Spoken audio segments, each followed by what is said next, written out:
Bismillahirrahmanirrahim. Tajus Salatin oleh Bukhari Al-Jauhari. Pasal yang ke-8 pada menyatakan peri raja-raja yang kafir itu.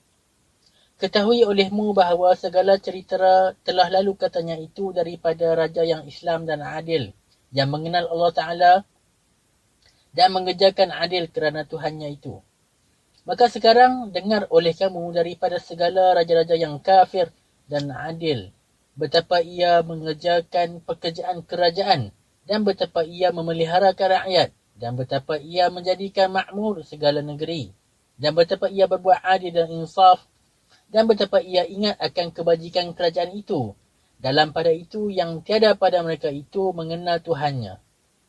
Adapun daripada segala raja-raja yang kafir dan adil, Anushirwan juga pada zaman Hazrat Allah Ta'ala ke atas Nabi Muhammad SAW ke dunia ini seperti sabda Nabi SAW, Walidtu fi zamanil mulukil adil. Artinya aku dilahirkan ke dunia itu pada zaman seorang raja yang adil. Adapun dalam kitab Tarikhul Imam mengatakan kemudian daripada maulud Hazrat Nabi Muhammad SAW, 2 tahun itu Anushirwan mati dan lama kerajaan Anushirwan dalam dunia 48 tahun jua lamanya. Dan daripada kemuliaan pekerjaan adil itu disebutkan namanya Anushirwan Adil. Maka nyatalah bahawa segala kebajikan tiada sia-sia dan jikalau daripada orang yang kafir sekalipun adanya adalah perkataan padanya dan jikalau perkataan itu daripada orang yang Islam adanya bertambah-tambah juga kemuliaan dan kebesaran kebajikan itu. Hikayat. Tak kala Anushirwan tetap dalam kerajaannya dengan adil dan insaf dan memeliharakan segala rakyat dan memakmurkan segala negeri. Maka seharinya Anushirwan bertanyakan daripada segala pegawai kerajaannya, adakah dalam segala negeri yang di bawah hukumku tempat yang binasa di mana tiada orang pada tempat itu?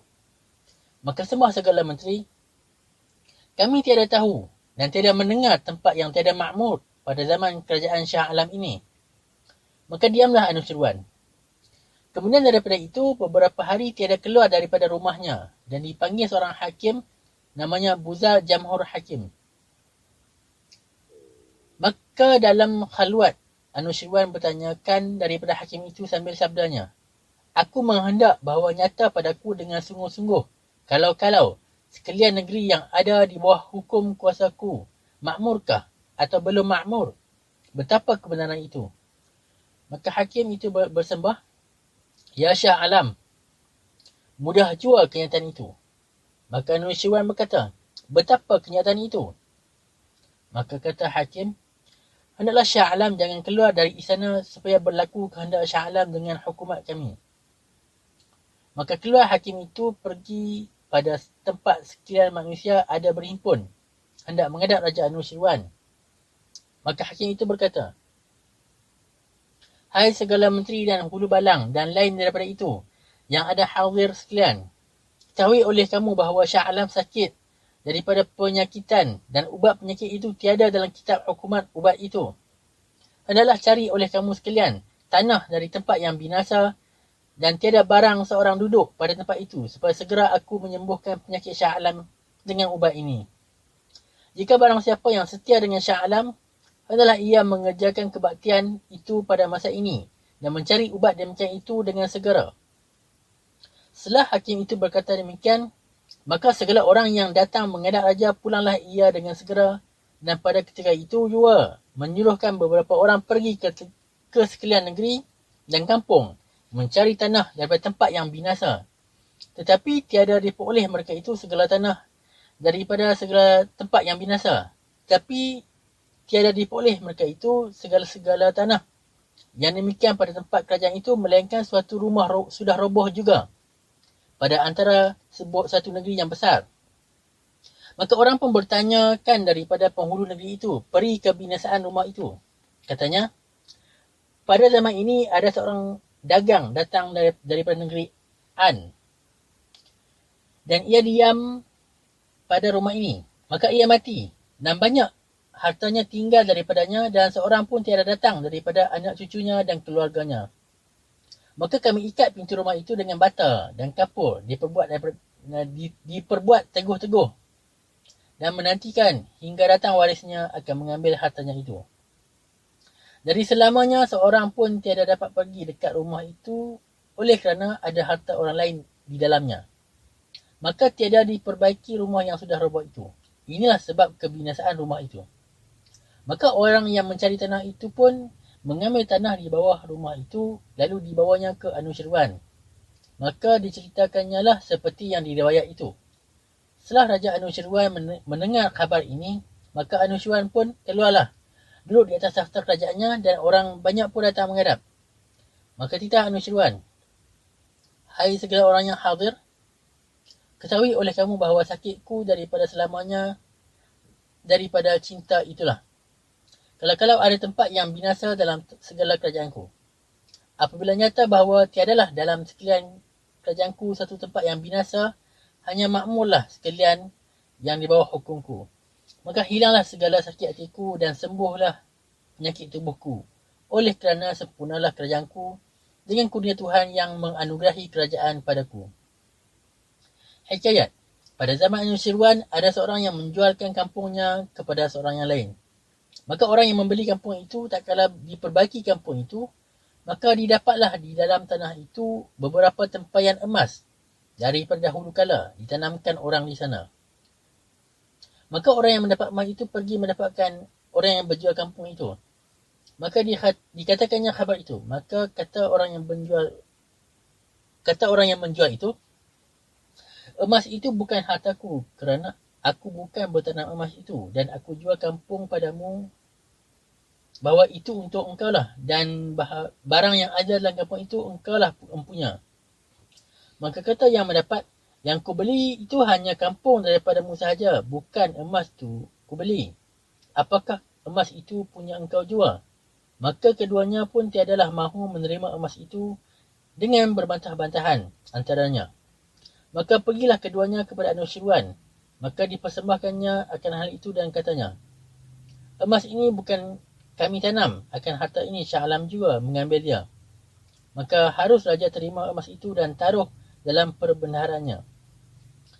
Maka Anushirwan pun tiada menerima emas itu. Maka titah Anushirwan, adakah anak pada kamu kedua ini? Maka sembah keduanya, ada tuanku, anak kepada kami, seorang lelaki dan seorang perempuan. Maka titah Anushirwan, akan anak kamu pun yang perempuan itu berikan olehmu pada anak yang lelaki itu, dan emas yang didapat itu diserahkannya lah kepada keduanya. Hikayat dalam kitab Akhlaqul Muhsinin diceritakan bahawa pada satu hari seorang pendeta di hadapan Sultan Ma'mun Ar-Rashid berkata ia, kulihat dalam hadis akan tubuh raja yang adil. Kemudian daripada maut dalam tanah tiada bercerai dan selamat semuanya sehingga datang pada hari kiamat. Jikalau raja itu kafir sekalipun, tiada jadi tanah dagingnya. Maka Ma'mun Ar-Rashid berkata, benar juga sabda Nabi Muhammad SAW dan hadis itu masyhurlah bahawa hadrat Nabi itu berkata, adalah aku datang ke dunia pada zaman seorang raja yang adil, bahawasanya namanya itu Anushirwan juga, dan hendak kulihat juga betapa tubuh Anushirwan itu dalam tanah. Maka ia pergi serta segala pendeta dan segala menteri pada tempat yang ditanamkan Anushirwan itu oleh orang di sana. Disuruh bukakan tanah itu, dan apabila sudah terbuka tanah itu, maka dilihatnya lah keadaan Anushirwan di dalam tanah itu seperti seorang yang tidur dengan sentosanya. Dan suatu tanda pun daripada kebinasaan tiadalah padanya, dan kedapat 3 buah cincin pada tangan Anushirwan. Pada satu cincin itu tersurat suatu nasihat. Pada cincin yang pertama itu tersurat, jangan dikerjakan olehmu sesuatu pekerjaan yang lain daripada bicara dengan segala orang yang berbudi. Dan pada cincin yang kedua itu tersurat, jangan alpa daripada rakyat dalam sekalian halnya. Dan pada cincin yang ketiga itu tersurat, jangan gusar akan kesalahan yang dikasihinya, baik yang seterumu, melainkan dengan kira-kira dan bicara juga. Bermula, dikatakan ada di atas kepala Anusyirwan suatu lauh, dan pada lauh itu tersurat, barang siapa menghendak bahawa dibesarkan Allah Ta'ala keadaannya, hendaklah membesarkan segala pendeta. Dan barang siapa hendak bertambah kerajaannya dan daulatnya, maka hendaklah dikerjakan pekerjaan adil itu. Maka Ma'mun Ar-Rasyid disuruh suratkan segala pengajar yang ada tersurat pada segala cincin dan lauh itu, dan menutup tanah itu dengan bagai-bagai bauan dan narawastu. Bermula pada ketika itu, seorang pendeta meminta redha akan suatu perkataan. Maka Ma'mun Ar-Rasyid berkata, apa katamu itu? Katakanlah. Apa katamu ini? Katakanlah. Maka kata orang itu, apabila Allah Ta'ala nescaya memeliharakan tubuh raja yang kafir daripada mudarat tanah dalam dunia kerana adilnya, berapa lagi tubuh raja yang Islam daripada api neraka dalam akhirat kerana adilnya itu. Maka oleh Ma'mun Ar-Rasyid diperkenankan kata itu dan disuruh suratkan dia di bawah segala perkataan yang tersebut itu. Hikayat dalam kitab Akhbarul Muluk diceritakan bahawa Raja benua Cina dahulu kala jadi sakit, dan dalam penyakit itu pendengarannya hilang. Apabila ia sembuh daripada penyakit itu, telinganya pula tuli, pula tiada mendengar kata-kata segala orang. Tiada mendengar kata orang segala-gala. Maka ia daripada duka cita sentiasa menangis ia, dan tubuhnya jadi dhaif dan kurus. Dan seorang pun tiada tahu apa sebabnya. Maka ia makin lemah dan kurus pada tiap-tiap hari. Maka segala menterinya pun berhimpun menghadap dia dan bertanyakan daripada halnya itu. Maka titah Raja benua Cina, aku bukan sakit, tetapi yang memberi lemah aku ini daripada cinta juga. Maka sembah segala menteri, apa cinta itu? Maka kata raja itu, daripada masa itu yang dahulu aku ada sakit, maka pendengaranku hilang daripada penyakit itu, dan tiada dapat aku mendengar kata segala rakyat yang datang mengadukan halnya kepadaku, supaya aku perisai hal mereka itu, dan tiada tahu akan betapa aku lepaskan daripada taksir dalam kerjaan itu. Maka inilah pecintaku dan duka hatiku, yang kerana itu jadi demikian lemah dan kurus tubuhku.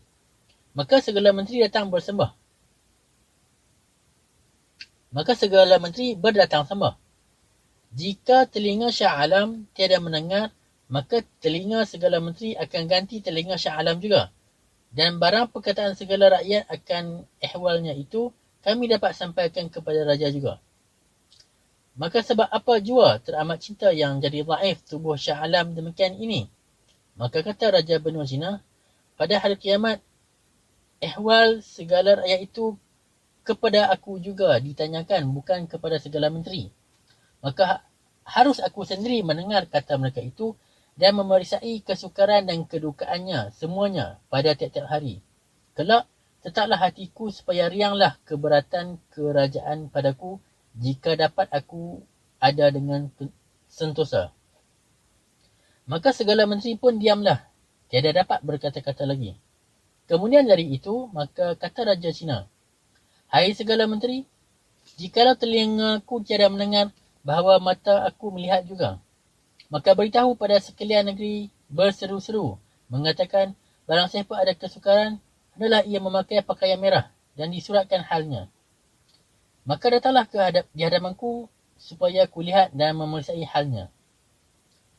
Adapun segala raja yang kafir pada dahulu kala sudah memeliharakan daripada segala kejahatan, maka adalah dengan sentosa segala negerinya dan tetaplah hati rakyatnya, dan kekallah lama kerajaannya dan bertambah-tambah daulatnya dan diringankan seksanya di dalam akhirat.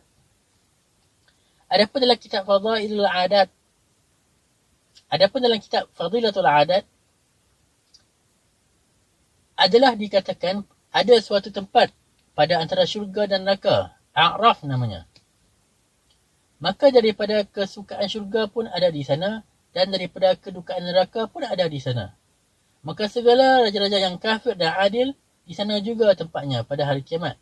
Daripada sebab kafirnya, tiada ia masuk dalam syurga, dan dari sebab adilnya, tiada ia masuk dalam neraka. maka Araf itulah tempat mereka itu. Bermula, segala raja-raja dahulu kala daripada kafir dan Islam telah berusaha sangat memeliharakan rakyat dengan adil dan insaf supaya datang beberapa orang ramai-ramai daripada segala tempat duduk ke bawah kerajaannya, kerana nyatalah pada mereka itu. Apabila segala rakyat sentosa, maka negeri pun makmurlah adanya. Dan apabila segala negeri makmur, maka bertambah-tambah jua tanam-tanaman dan perniagaan dan lain-lain sebagainya pada segala tempat kerajaan. Dan apabila demikianlah perinya negeri dan peri akan segala orang yang dalam negeri itu, maka bertambah-tambah hasil raja daripada segala pihak, hingga penuhlah isi perbenahan raja. Dan apabila peri raja itu demikian, maka sukalah segala menteri yang hulu balang dan hamba raja itu daripadanya dan menyambahi mereka itu kebaktian akan raja itu dengan sukanya. Bermula lagi dalam kitab itu dikatakan, adapun kesempurnaan raja itu dengan laskar, dan kesempurnaan laskar itu dengan hartanya, dan kesempurnaan harta itu dengan rakyat jua, dan kesempurnaan rakyat itu dengan mengerjakan adil dan insaf pada antara mereka itu jua, dan dengan memeliharakan adanya daripada kejahatan dan kesalahan jua. Dalam kitab itu jua dikatakan, adapun adil itu menolakkan segala bala daripada raja yang kafir dan menjauhkan segala bahaya daripada sebab adil itu. Maka bertambah-tambah jua umur raja dan kekallah kerajaannya seperti daripada zalimnya. Itu kuranglah umurnya dan anaknya itu bertambah-tambah kebinasaan dan kecelakaan jua seperti sabda Nabi sallallahu alaihi wasallam, al-mulku baqiya bil kufri wala yabqa bil zulmi. Artinya, yang kerajaan itu kekal serta kafirnya dan terkekal dengan anaknya.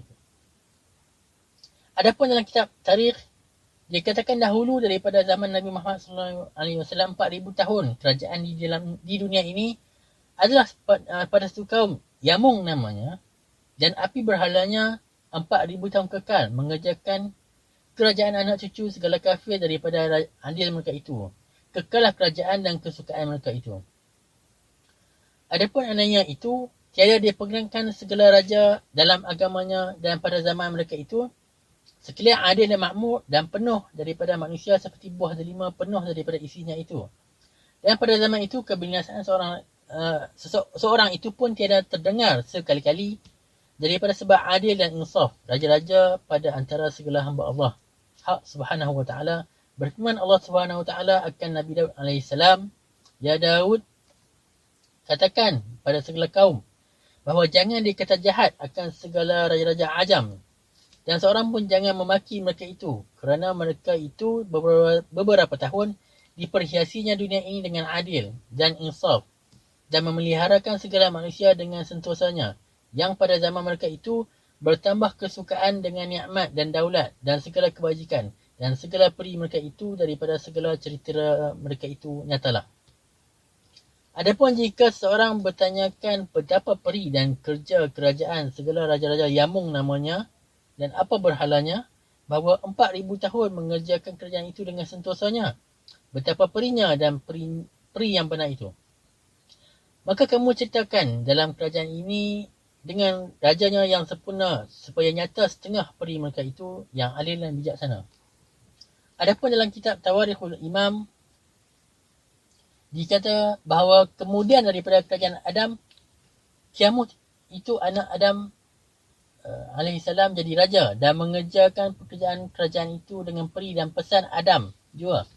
Dan lama kerajaan itu 560 tahun jua. Apabila Kiamut itu kembali ke rahmatullah dan lalu beberapa berzaman dan beberapa kaum yang berlainan perinya dan perbuatannya dan bahasanya, maka seorang pula jadi raja dalam alam ini namanya Aushak. Dan adalah kerajaan ia dalam dunia ini 300 tahun juga. Kemudian daripada itu, Tahmuras jadi raja dan lama kerajaan ia 900 tahun. Dan pada zaman ia juga sangat diusahakannya segala pekerjaan perang dan mengeluarkan berbagai-bagai senjata, dan ialah yang berperang dengan segala ifrit dan berbagai pekerjaan yang indah-indah pada zaman itu. Itulah masyhur ia dan matilah akhirnya. Kemudian daripada itu, Jam jadi raja dan segala kerajaan ia 700 tahun jua. Dan pada zaman itu ia mengeluarkan pelana kuda dan segala pegawai kuda itu dilengkapkan pada masa perang, dan setengah daripada segala senjata pada zaman Raja Jam itulah mengeluarkan bagai-bagai pekerjaan yang indah-indah dan perbuatan yang besar-besar pada zaman raja itulah yang terindah. Barang siapa yang melihat di dalamnya kelihatan dari masyriq datang ke maghrib, yang suatu ada dalam dunia semuanya kelihatan pada penglihatan manusia akan jam itu. Dan sebab itulah maka masyhur pada sekalian alam zam itu. Bermula, dalam setengah kitab Tawarikh mengatakan kerajaan ia dalam dunia 700 tahun dan 17 tahun 6 bulan. Kemudian daripada itu Dahhak menjadi raja, dan dalam setengah kitab menyebutkan namanya Dahhak Zuljanaqain. Dan kerajaan ia 700 tahun kurang setengah 2 hari. Dan pada zaman inilah bagai-bagai pekerjaan ubatan dan bagai-bagai perbuatan yang tiap dahulu daripadanya itu tiada ada sepertinya itu. Kemudian daripada itu Afridun menjadi raja, dan kerajaan ia 500 tahun. Dan pada zaman itu ialah yang meninggalkan nama yang baik, terlebih mulia namanya daripada segala raja yang telah lalu. Daripada segala raja pada zaman yang telah lalu itu. Kemudian daripada itu Manu Jihir menjadi raja, dan kerajaan ia 130 tahun. Dan pada zaman ialah yang dimuliakan segala orang yang berpengetahuan dan pandai akan sesuatu pekerjaan dan memberi hormat pada orang yang berilmu. Kemudian daripada itu Zudrun menjadi raja, dan kerajaannya itu 7 tahun. Kerajaannya itu 7 tahun dan 3 bulan. Kemudian daripada itu Afrashib menjadi raja, dan kerajaannya itu 12 tahun. Bermula dengan bahasa Ajam menyebutkan namanya Afrashib, dan dalam bahasa Turki menyebut namanya Kalab. Yang pada zaman ialah menunjukkan segala hulu balang yang berani dan terbanyak berperang dan mengalahkan raja-raja. Kemudian daripada itu Kashtasap menjadi raja, dan kerajaan ia 60 tahun. Pada zaman ialah yang mengubah segala fakir dan darwish dan soleh dan dengan orang yang sabar dan dengan taat dalam agamanya. Kemudian daripada itu Dharab menjadi raja, dan kerajaan ia 14 tahun. Pada zaman ialah yang mengalahkan banyak raja-raja yang besar dan membuat dia dengan uftinya. Kemudian daripada itu Darius anak Dharab menjadi raja, dan kerajaan ia 12 tahun. Pada zaman ialah yang memberikan akan seorang kerajaan kepada segala pihak negeri dan menyuruhkan laskar kepada segala tempat dan mengeluarkan bagai-bagai hikmat akan tundukkan semuanya ke bawah kuasanya. Kemudian daripada itu kerajaan itu maka jatuhlah pada satu kaum Maluk Tawaik namanya. Kemudian daripadanya Yazdakar menjadi raja. Seorang pun tiadalah daripada jenis mereka itu tiada tinggal yang dapat menjadi raja. Kemudian daripada itu beberapa lama segala orang Islam jadi ghalib dan beroleh kerajaan segala Islam dan daulat dan kuat agama Islam. Nyatalah pada antara segala manusia dengan berkat agama Islam dan dengan kemuliaan Hazrat Nabi Muhammad SAW, maka bertambah-tambah kemuliaan agama Islam itu sehingga datang pada hari kiamat, insya-Allah taala. Hai segala yang berbudi, adalah membicarakan dan mengingatkan baik-baik bahawa segala orang yang tersebut namanya dalam naskah ini yang sempurna seorang daripada segala mereka itu pada zaman kerajaannya tiada samanya seorang jua pun daripada segala raja-raja dengan kebesaran dan kerajaan dan kuasa. Maka semuanya itu tinggal jua, dan segala harta yang diperhimpunkan beberapa tahun lamanya, dan anak isteri dan barang satu yang ada daripada itu tidak pergi sertanya melainkan dosanya jua dan segala perbuatan dalam dunia ini. Bahawa yang dibawa bersamanya perbuatan yang baik dan nama yang baik, itulah yang menghidupkan mereka itu dalam dunia dengan kebajikan pada antara segala manusia. Maka barang siapa yang berbudi dan beruntung hendaklah diusahakan supaya ia meninggalkan nama yang baik dengan segala pekerjaan yang baik, hingga kemudian daripadanya segala orang menyebutkan namanya baik dengan kebajikan, kerana segala hakim berkata bahawa orang itu meninggalkan nama yang baik dalam dunia dua umurnya, tak kala ia mati namanya itu hidup daripada sebab segala kebajikan perbuatannya yang baik itu. Maka serasa adalah ia hidup dalam dunia kerana segala kebajikan, sehingga orang menyebut namanya dengan kebajikan juga pada segala tempat dan dalam segala perhimpunan, serasa ia hidup dalam dunia. Bermula peri perbuatan ini meninggalkan di dalam dunia nama yang baik daripada sekalian manusia, baik jua adanya daripada segala raja-raja terbaik dan tertinggi dan termulia jua adanya.